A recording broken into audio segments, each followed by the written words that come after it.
Alright, I can't keep quiet about this anymore. We need to talk about The Walking Dead Dead City Season 2 Episode 5 because what even was that? I watched the old thing and by the end I was just sitting there thinking, did anyone actually read this script before they filmed it? Look, I'm not asking for perfection, but I do expect well developed character motivations, a logically structured plot, earned tension, and decisions that make sense within the story's context. Instead, what we got feels so poorly constructed that it seems like the writers just wanted certain events to happen regardless of whether they made sense or followed any internal logic. In this video, I'm going to walk you through 5 scenes and break down why their plots make absolutely no sense. It's honestly frustrating how badly written they are. Let's start with the opening scene, where these guys killed the guard, went into the station using the front door, and cut the wires to kill the electricity. Isn't it fascinating that there was only one guard there? But here is what really gets me. This guy cuts the power without anyone bothering him and somehow leaves the knife behind. Seriously? How does that even happen?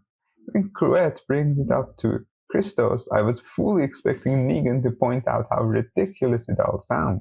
Like clearly someone's trying to frame Christos' gang. But no, everyone just rolls with it like it's the most reasonable thing in the world. No one even questions why Christos would do something like that. It's completely absurd, yet somehow perfectly logical to them. Let's stay here for the second disaster. I can accept that Cruet told his men to release the gas when they arrived with Negan, and that because he showed up late, he is still standing while everyone else is fading. I can even suspend disbelief and accept that no one notices the gas until the very last second. But what I can't accept is this. After Christos collapses, not a single one of his men even try to reach for a weapon. Nothing. No instinct to fight back, no reaction. Just standing around, politely waiting for their turn to pass out. Really? What's worse is that it would have been so easy to fix. All the producers had to do was tell a couple of these extras to at least act like they want to survive. These characters are supposed to be fighters, people who have survived 15 years in the apocalypse. But here, they just roll over like amateurs. The third problem hits in the scene where Maggie tries to save Roxana and Marshall. And I'm not even going to get into the fact that once again there's only one guard and he's not even inside the building. So Maggie opens the door and says, "Let's go." Simple enough. But then the marshal tries to warn her about Narvaez. And what does she do? She slams the door shut and locks it. What even is this? He wasn't refusing to help her. He wasn't threatening her. He was literally just trying to warn her. And her response is to trap them again? Even if for some reason she thought he didn't want to help, why not just let them leave? Let them run, locking them back in makes zero sense. Let's keep going with Maggie for disaster number 4. She somehow gets to Narvaez without anyone noticing, but right at the moment where she finally has a chance to kill her, what does she do? She just puts a knife to her throat? That's it. No instant kill, no action, just holds the knife there like she's waiting for a dramatic pause. Why? Maggie doesn't need to interrogate her, she doesn't need information, there's literally no reason to hesitate, and at that moment, Ginny still hasn't shown up yet. And then, of course, she magically appears out of nowhere. What brought her there that fast? Because Maggie sleeping in and holding a knife doesn't exactly make a noise that would set off an alarm, and naturally, Ginny is alone. No backup, no crew nearby, because no need for extra cast, right? And let's not forget Herschel.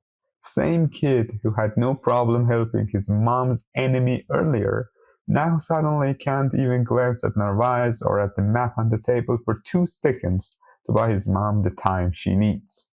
Really?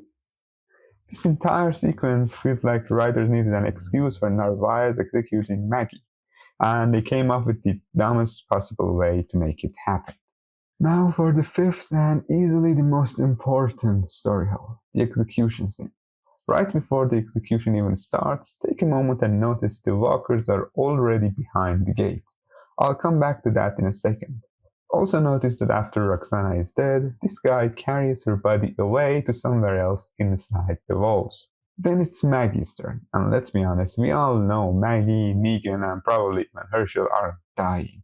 It's impossible for the producers to kill these main characters that the spin-off is based on. So of course we're waiting for something to interrupt the execution, because there is no real threat there. And then it happens, the walkers get in. And the cliche. All the trained soldiers who have somehow survived 15 years of apocalypse suddenly forgot how to handle walkers.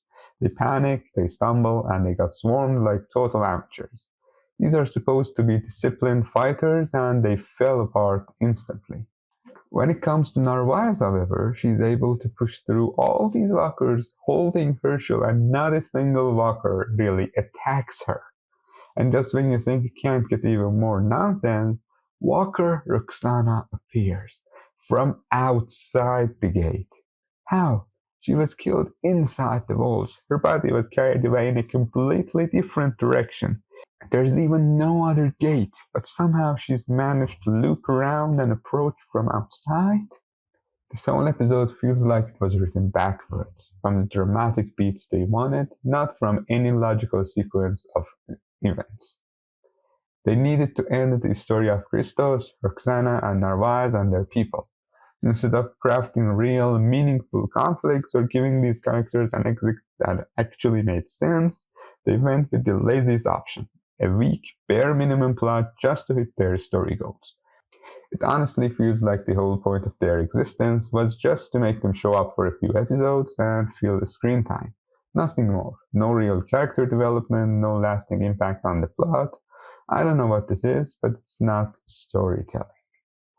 Let me know if you felt the same or if I missed something that somehow redeems this mess. If you enjoyed this breakdown, don't forget to drop a comment, like, subscribe, and hit the bell for more. Thanks for watching, and let's hope the next episode doesn't fall apart like this one did.